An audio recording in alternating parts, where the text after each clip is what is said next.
Isa pang bisita natin si Vice Mayor Atoy Sicat ng Cainta. Nagsimula ang kanyang political career noong 1998 kung saan nahalal siya bilang konsehal ng Cainta. Siya ang kauna-unahang independent candidate sa Cainta na nanalo ng upuan sa Kongreso. Nanungkulan naman siya bilang provincial board member ng Rizal mula 2001 hanggang 2007 at nanalo bilang vice mayor noong 2007 at 2010 elections. And for the upcoming elections, he is running for the mayoral post in Cainta. Bakit this time tumatakbo ka bilang mayor ng Cainta from being vice mayor?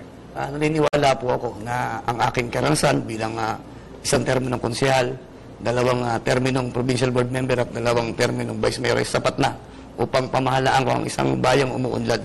At naniniwala din ako na ang eksperyensya na natutunan ko sa 15 panunungkulan ay pwedeng maging dynamics upang maging positibo ang pagsusulong ng kaunlaran sa ating bayan. Tell us about your achievements as vice mayor of Cainta. Unang-una nakapagpasa po tayo ng napakaraming ordinansa. Yung pong ordinansa ng pag-exempt ng mga taxes sa ating po mga institusyon na accredited po ito ng DepEd. Gayon din yung ating pagpapasa ng paglilimita ng paggamit ng mga plastics at mga styrofoams. Tayo rin po ang naging proponent ng pag-exempt ng tax ng tinatawag natin tahanan ng walang hagdanan kung sa institusyon ng taong may mga kapansanan. At marami pa po tayong achievement bilang pangalampunong bayan. At ako rin po ang tumatayong Pangulo ng provincial ng Rizal, Vice Mayor's League of the Philippines. Si Atoy, meron ka ba mga kamag-anak na nakapwesto o tumatakbo? Tumitindig po si Vice Mayor Atoy Sicat sa prinsipyo ng laban sa dinastiya. Wala po kong kapatid, kamag-anak o whatever na involved po sa politika maliban po sa akin. At sa 15 taong panunungkulan ko po, hindi po nakailam ang aking pamilya sa pag-ugit ko o pagtupad ng aking tungkulin bilang bukal, bilang pangalampunong bayan at bilang konsehal. So ngayon sa Cainta, tumatakbo ang asawa ng incumbent mayor na si Mon Ilagan bilang mayor din. Ano masasabi mo dito? Nung pong samahan ko, actually magkasama po kami sa partido ni Mayor Mon Ilagan. Yung termino po na kami nasa ilalim ng Nationalist People's Coalition. Nagulat na lamang po ako dahil sinamahan ko siya sa isang prinsipyo na ang aming ipakikilala ay bagong uri ng politika. Politika ng serbisyo at hindi politika ng negosyo. Ang nilabanan po namin ay isang uri din ng dinastiya. Ito ay 58 long years na dynasty, kaya ako po siya sinamahan. So, balit nagulat na lamang ko pagkatapos ng kanyang termino ay may kahalintulad na prinsipyo ng dinastiya ang kanyang itatayo. Giniba namin ang family dynasty por sa kasalukuyan parang conjugal dynasty yung kanyang tutunguhin. Kaya po, nanindigan po ang inyong Kuya Atoy para itulak ang ganitong uri ng pagkikipaglaban laban sa dinastiya. Atoy, paano mo susugpuin ang korupsyon in the LGU kung sakasakaling magiging mayor ka?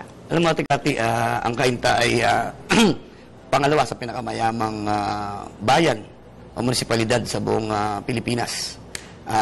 Meron po kaming income na 718 million sa taon.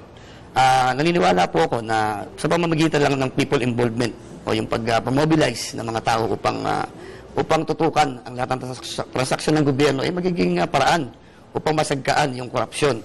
Alam po niyo kasi ang nagiging practice po ngayon, iyahalal ang mga tao at pag nahalal yung mga kandidato, pinababayaan nila at hindi nila binabantayan.